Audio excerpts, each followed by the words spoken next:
سوال یہ ہے کہ کہتے ہیں کیا بلی اور کتے کی خرید و فروخت جائز ہے؟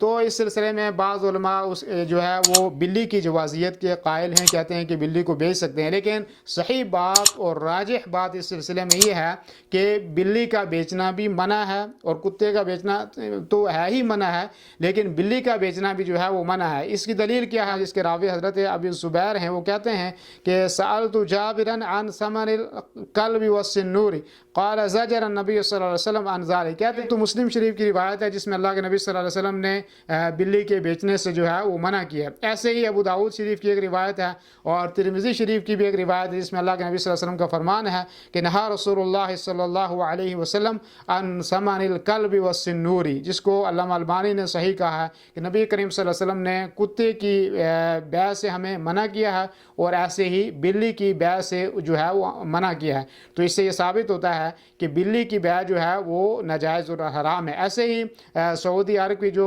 فتاوی اللجنہ الدائمہ جو کمیٹی ہے اس کا فتویٰ ہے، وہ کہتے ہیں کہ لا یجوز بیع القطط، کہ بلیوں کی بیع جو ہے وہ جائز نہیں ہے۔ ایسے ہی کہتے ہیں کہ بندروں کی بیع بھی ناجائز ہے اور ایسے ہی کہتے ہیں کہ کتے کی خرید و فروخت بھی وہ ناجائز ہے۔ تو اس سے ثابت ہوا کہ بلی کی بیع اور شراء بھی منع ہے اور کتے کی بیع و شراء بھی منع ہے، اور وہ نہ خریدنا چاہیے اور نہ جو ہے وہ بیچنا چاہیے۔